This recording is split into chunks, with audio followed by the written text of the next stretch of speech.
Outlander. This is Season 2, Episode 6 of Outlander. Its title is Best Laid Schemes. Let's do it. Cat, not today. I'm not dueling with Randall. Murta's like, say what now? Why? Because his wife told him not to. And he's a good man. Why? Your mind changes like a woman in flux. Burn. Trust I've a sound reason. Why don't they just let Murta in on this stuff? I mean, everyone's got a limit. He's gonna start asking more questions. See, how's his timeline working? Because Claire is very pregnant, and she wasn't very pregnant when she went to Frank, so what's happening? What crime is this man being executed for? None of your business. Practitioners of the dark arts. And all those who associate with them. Yeah, so don't be a witch, you're gonna get killed.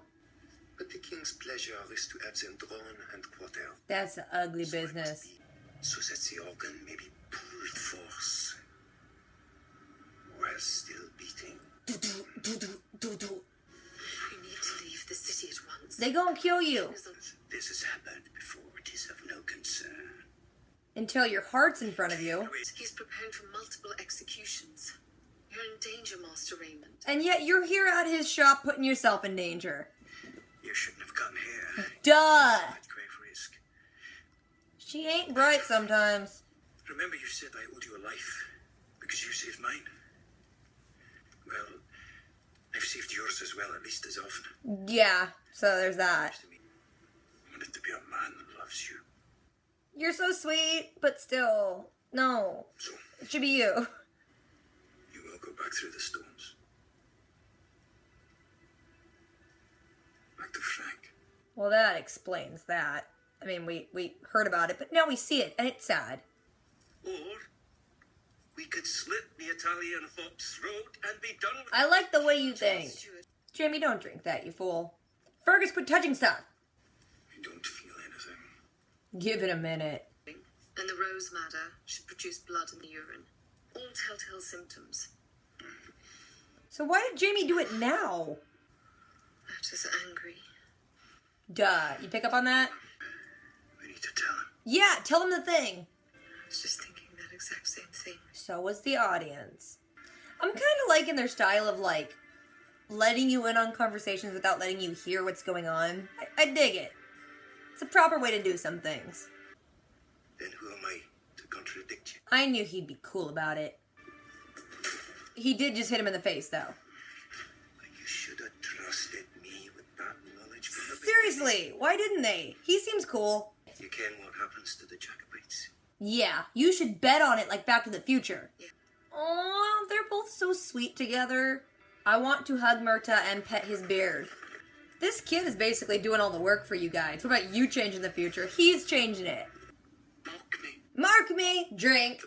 He seems like one of those drunk people that just speaks way too close to your face. Whoa, don't kiss him. I thought you were gonna kiss him. I need to just have that be a regular thing with me. Like, when I'm done talking to someone, I just offer my hand for them to kiss it. But to laugh is a lonely one. Your conversation will provide a pleasant diversion. I'll be thinking about someone to punch in the face. This feels needlessly risky. We get it, Claire. You said it like 7 times. Then let me get you undressed. Right away.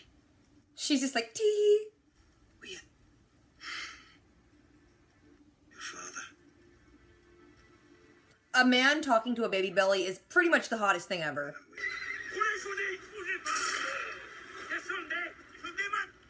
People just shooting. Can we just shoot the pretty evil boat guy? I mean, he's pretty, but we don't like him, right? Oh, knocked him out.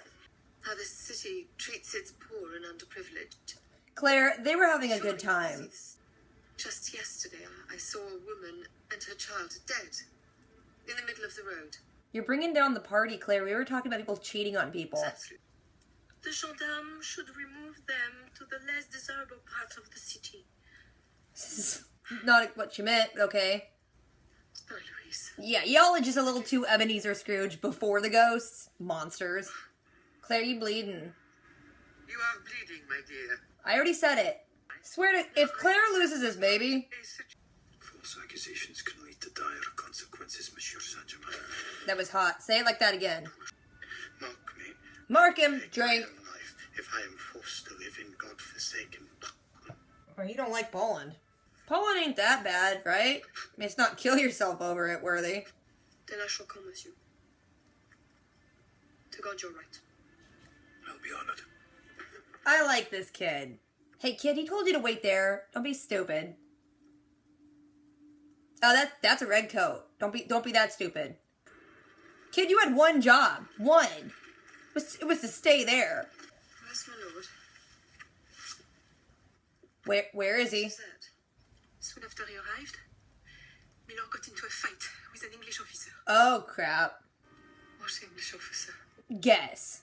I'm sorry, I must. Well, he must. Claire, you probably should just sit down. Dude, that carriage almost wiped out. Tokyo drift in a carriage. Claire's hurting a little bit. Having found him, I could not intervene. Well, seriously, what could you do? Hey, no biting. There's no biting. This is intense. Claire, seriously, is gonna lose this baby, and I'm gonna just get so mad at the show. Oh! He stabbed him in the pee-pee. The worst place to stab him for what she's fearing. Oh, now you're in trouble in a different way. Well, dang, this looks bleak. That was kind of a down note to end this episode on, I'd say for sure. Okay, so this episode starts, and Jamie is telling Murtaugh that he's not going to do the duel, and he's like, wait, what? And Jamie's like, trust me, I totally have a good reason. I'm not going to tell you, though. Then Claire's at the hospital, and that one dude who was like the royal executioner is telling her that he's going to go prepare to kill a lot of people, because the king's kind of on a tear about getting everyone who was involved in the dark arts and rounding them up and killing him. So then he mentions, Master Raymond, I can't speak. He's like, yeah, your friend, go talk to him about that. And so she runs off and goes and tells him, she's like, yeah, by the way, they're going to kill you. And he's like, no, I'm sure it'll be fine. And she's like, no, pretty sure they're going to kill y'all. So he's like, okay, thanks for being a good friend. I'm going to get out of town. Then Jamie tells Claire, he's like, I was thinking about it, and you said that I owed you a life, but I've saved you a lot too, so we're pretty much even. But I'm still not going to kill Randall because if anything happens to me, I want you to go back to Frank. I want you to have someone who loves you. So that's why I'm not killing him. And that's when, he makes her make the promise that, she will have to go back eventually if something happens to him. And she's like, okay. And then that, kind of leads into the pilot. Then Claire is mixing up a bunch of drugs to make it look like someone has smallpox because they're going to put them all on the people shipping wine to try and get the entire shipment destroyed. She tests it all out on Jamie, and it works, and he's sick, and it's like, wow, that's an unpleasant guinea pig experience. Murtaugh's like, why are we going through all these links? What's going on? And then he gets kind of mad and leaves, and they're like, we probably should tell him what's up. Then we have another one of those scenes. It's kind of like from Claire's perspective, and we see other people talking, but not real audio. Jamie tells Murtaugh what's up. He takes it surprisingly well. He hits him in the face and is like, couldn't trust me earlier. But other than that, they seem pretty good. Then you have Jamie and Fergus, and they go off to go poison those people. And meanwhile, Murtaugh's at the house writing down all the years that Claire's been alive. And he's like, you know what's going to happen during this time, right? And she's like, yeah, not specifics like, you or Jamie or someone else, but I know what's going to happen. And Murtaugh just pretty much is like, that's a horrible burden to bear. He's being so understanding of something that really you can't understand. It's time travel. It makes no sense. Then it shows Jamie and Fergus, and Jamie gives him some wine that they poison and tells him to smear stuff all over their clothes so they get all blistery. And they're like, yeah, we did it. Then Jamie gets a call that he has to go meet the prince, and he's like, yeah, some contagion, something broke out with all of our men, but let's try and keep it on the DL. Meanwhile, we still have all the wine, so we want you to ship it for us. And then that pretty evil boat dude is like, yeah, but I'm gonna come with you and make sure everything goes off without a hitch. Then you see that Murtaugh is getting all dressed up because he, along with some hired cell sortie type people, are going to hijack the shipment and try and stage that they're being robbed and getting all their stuff stolen. So they're planning that out. Then there's a scene with Jamie and Claire in bed, and Jamie feels a baby move, and it's really sweet, and he talks to the belly, and it's cute. Then at nighttime, when they're shipping all the wine, Murtaugh and all those people, roll up on him to hijack everything.